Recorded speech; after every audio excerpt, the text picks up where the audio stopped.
This is a Fox News alert. Just under 30 minutes and counting with no agreement in sight. A government shutdown is imminent. Representative Marsha Blackburn joins us. Nice to see you. Good to see you. Okay, so what's going on? Oh, well, you know, we're going to probably be going back over to the Hill one more time tonight. We're doing everything we can. And Greta, it's so important to realize the House has continued to send suggestions over to the Senate. We have given them a defunding bill. We've given them a delay bill, the device tax. Now we looked at the individual mandate, and they're saying, no, we don't want to negotiate.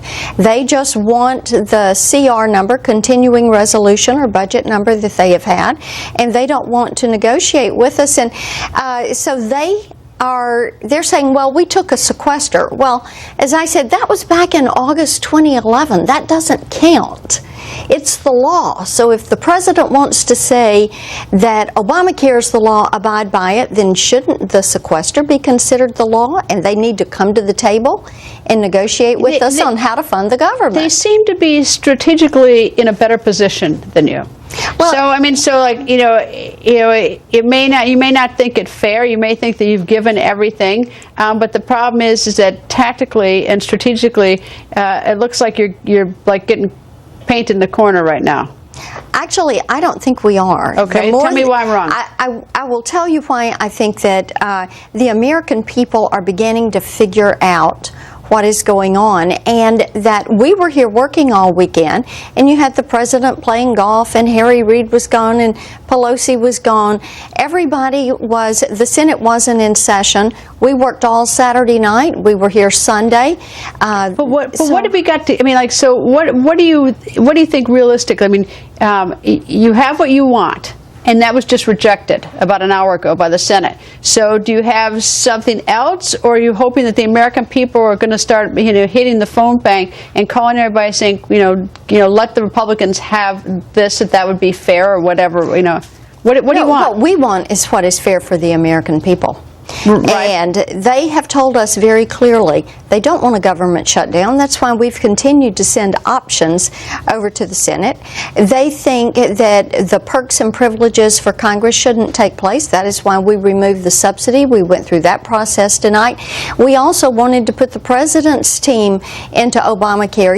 I think since this is Barack Obama's signature legislation, Barack Obama ought to have the opportunity to be in it, and he and Michelle ought to be the first couple to sign up for it. Well, actually, it's funny that Congresswoman Michelle Bachmann's here, and she was a little bit defended it for those who didn't vote for it. But she said that for those who did vote for Obamacare and their staffs, and that would include the president who signed it, that they ought to at least try out Obamacare. They should. They ought to be in it. They ought to have the opportunity. They all ought to be in on it. Well, so there are a lot of people who have gotten special deals on this since this was passed. I mean, people got waivers. They may have had legitimate economic reasons, but there are a lot of people around the country who don't have lobbyists, who can't send someone to Washington to find out, to argue his or her points. So there are a lot of people that might feel the same way.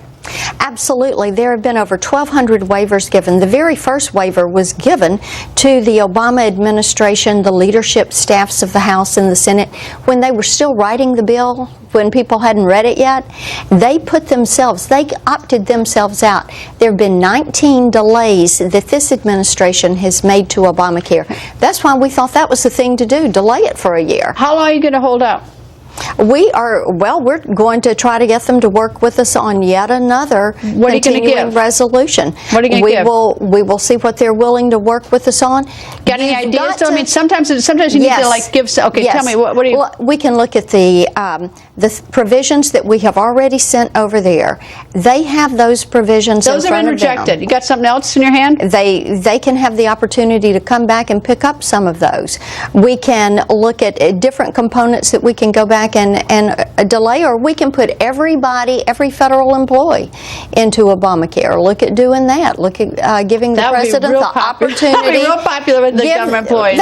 Well, if if this is something, if you've got people at the IRS enforcing this, don't you think they ought to be a part of it? Well, if you've got people at HHS, the IRS a whole nother hour on that. They've lost $67 million that they were given. They were given a big package of money for implementation of Obamacare. They've lost $67 million. I don't know if they found it last week, but we did a segment on $67 million. You're exactly right. Which is like, if that doesn't give everyone a stroke in this country, I don't know what will. The point is, the American people want us to get this government straightened out. They want it to work fairly and equitably for everybody. They've seen a lot of favoritism in Obamacare. They're seeing a lot of cronyism. If you find out where that $67 million is, or if anyone knows, I'll let you know. Let me know. Anyway, nice to see you. Good to see you.